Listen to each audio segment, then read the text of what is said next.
కూకట్పల్లి నియోజకవర్గం అల్లాపూర్ డివిజన్లోని గాయత్రి నగర్లో కాలనీ ప్రెసిడెంట్ సంజీవరెడ్డి ఆధ్వర్యంలో రేపు హోలీ పండుగ సందర్భంగా ఈరోజు సాయంత్రం ఏర్పాటు చేసిన కాముని దహన కార్యక్రమంలో మేడ్చల్ జిల్లా మైనార్టీ అధ్యక్షులు మొహమ్మద్ గౌసుద్దీన్ ముఖ్య అతిథిగా పాల్గొని కామదహన కార్యక్రమాన్ని ప్రారంభించారు.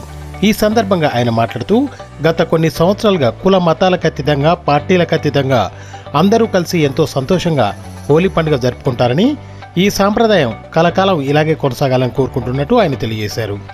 ఈ సందర్భంగా కాలనీవాసులకు మిఠాయిలు పంచిపెట్టి రంగులు పూశారు. ఈ కార్యక్రమంలో కాలనీ సంక్షేమ సంఘం సభ్యులు, కాలనీవాసులు తదితరులు పెద్ద సంఖ్యలో పాల్గొన్నారు.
లో గాయత్రి నగర్లో ఈరోజు అందరు గాయత్రి నగర్ సభ్యులందరూ, అసోసియేషన్ ప్రెసిడెంట్స్ కానీ, మన గణేష్ మండపం కమిటీ కానీ, ఉత్సవ కమిటీ కానీ, మా సీనియర్ సిటిజన్స్, ఈ ఆల్ పార్టీస్ అందరు కలిసి ఇక్కడ ఎంతో మంచిగా అందరు ప్రతిసారి ఇప్పటి నుంచి కాదు, దగ్గర నేను 10 years నుంచి ఉన్నా ఇక్కడ అందరం కలిసిమెలిసి అందరుగా హోలీ పండుగ ఖచ్చితంగా ఇక్కడ అందరు పాల్గొని బ్రహ్మాండంగా చేస్తారు.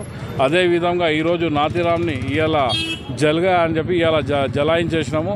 కాబట్టి అందరికీ సంతోషంగా అందరు ఉండాలని చెప్పి నేను మా అల్లాపూర్ డివిజన్ ప్రజల తరఫు నుంచి అందరికీ, మా గాయత్రినగర్ సభ్యులందరికీ హోలీ శుభాకాంక్షలు చెప్తున్నా. అందరికీ హోలీ పండుగ శుభాకాంక్షలు.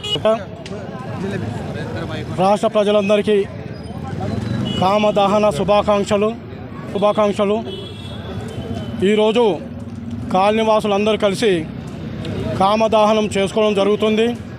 అందరి సహకారాలతో ప్రతి ఏటా కూడా ఘనంగా చేసుకుంటుంటాము. అట్లాగే ఈ సంవత్సరం మరీ ఘనంగా జరుపుకుంటున్నాము. దీనికి మా మేడ్చల్ జిల్లా మైనార్టీ అధ్యక్షులు సభ్య గౌసుద్దీన్ గారు ముఖ్య అతిథిగా వచ్చి వాళ్ళ చేతుల మీదుగా కామదహనం చేసుకోవడం జరిగింది. వారికి గాయత్రి నగర్ సంక్షేమ సంఘం ప్రజలందరి తరఫున మరీ ధన్యవాదాలు తెలియజేస్తూ థ్యాంక్ యూ.